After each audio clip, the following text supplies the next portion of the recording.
안녕하세요. 에듀라이크 학습 설계사 김윤기입니다. 2부에서는요, 저희 평생교육 바우처, 그 다음에 이제 수업료를 절감받을 수 있는 할인 장학에 대해서 알아볼 텐데요. 먼저 평생교육 바우처란 무엇인지 좀 설명 부탁드리겠습니다.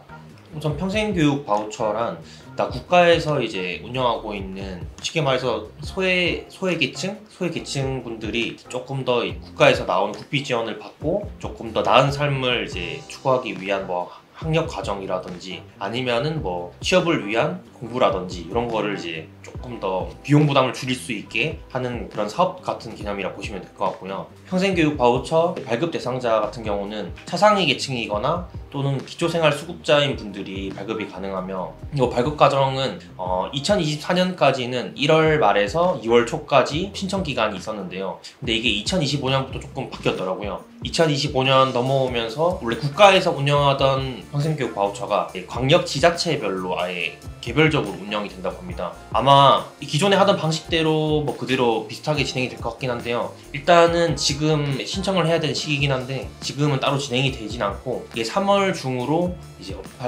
발급하려면 어떻게 해야 되는지, 신청 대상자들은 어떻게 되는지, 서류는 어떤 게 필요한지 기타 등등 이제 발표가 된다고 하니 요건 한 다음 달 정도까지 좀 기다려 주시면 될 것 같습니다. 그러면 얼마 정도가 이제 지원이 나오는 거고 어떤 기관에 사용할 수 있는 건가요?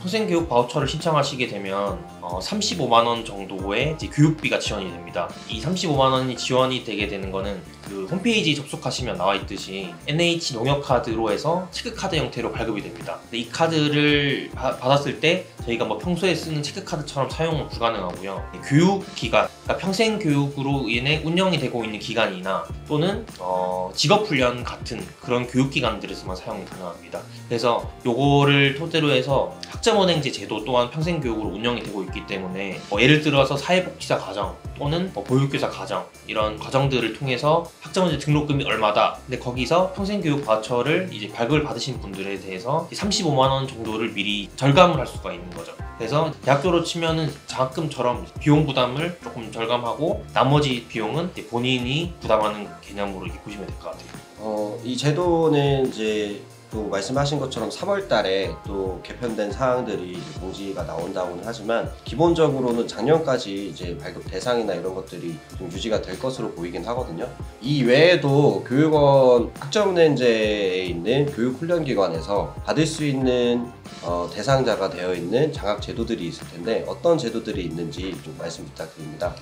학점은행 제도에 대해서 교육 상담을 해드리다 보면은 혹시 대학교처럼 장학금이 있나요? 이런 질문들을 많이 주시더라고요. 이게 대학교랑은 조금 다른 시스템이라서 국가 장학금은 따로 없지만 이 교육원에서 운영하고 있는 교육원 자체적인 장학금은 있습니다. 교육원마다 조금씩 다르긴 한데 대표적으로 나와 있는 게 이제 차상위 계층이시거나 또는 기초생활수급자, 그리고 다문화 가정인 경우에 이제 교육비를 절감할 수 있는 그런 장학금 제도가 있고요. 그리고 이제 장애인 등급마다 또 나눠지긴 하는데 이거는 교육마다 좀 다르긴 하지만 장애인 등급을 판정받으신 경우에 이제 또 국가 장학금처럼 이 교육원 장학금을 받을 수가 있는 거죠. 국가 장학금이 아니라 교육원 장학금을 받을 수가 있고요. 네, 마지막으로 국가 보훈 대상자 분들이 있어요. 보통 본인이시거나 자녀 그리고 손자녀까지도 보통 이제 기재가 되어 있긴 한데 이 대한민국의 보훈 대상자들이 기준이 엄청나게 지금 많아요. 그래서 요 기준이 어떻게 되는지, 본인이 보훈 대상자인지, 비용적인 부분에 감면이 되는지를 사실 저희 이제 교육 멘토들이 판단하는 건 거의 불가능하고요.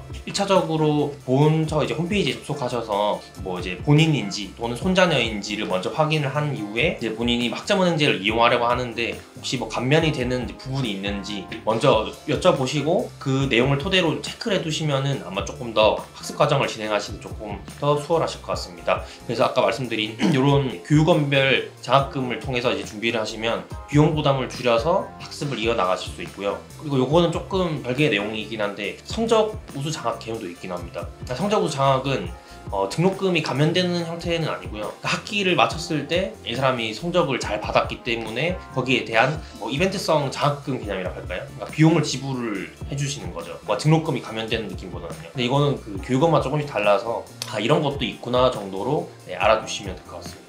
그 국가유공자 같은 경우에는 이제 보건처에서 직접 이제 교육훈련 기관으로 이제 교육료를 납부해주는 대학 수업료 면제 신청과 그다음 그 발급 서류를 같이 제출을 해주셔야 되기 때문에 담당자들에게는 그 상황만 알리시고 그다음에 담당자들이 알려주실 겁니다. 보훈처에다가 어떤 내용들을 이야기하셔야 되는지, 그럼 보훈처에서는 당연히 이제 해당되는지 아닌지를 판가름을 해서 대학 수업료를 면제를 해줄 것인지 아닌지 이런 것들을 판단을 해주게 되어 있고요. 그다음에 국가보훈처에서 나오는 이 장학금 같은 경우에는 직전 학기 성적도 굉장히 중요합니다. 직전 학기 성적이 전체 평균이 이제 70점 이하인 경우에는 해당 교육훈련기관에서는 이제 두 번째 학기 수업료는 면제받을 수 없기 때문에 이제 대학 수업료 면제를 받으신 분들 같은 경우에는 성적 관리 꼭 유념해 주시기 바라고요. 그다음에 이전에 저희가 이제 영상에서 소개해드렸던 그 한국장학재단에 있는 학자금 대출도 이제 학자금을 이용하시는 분들 이용 가능하시기 때문에 오늘 이한빈 설계사님께서 설명해 주셨던 평생교육 바우처라든지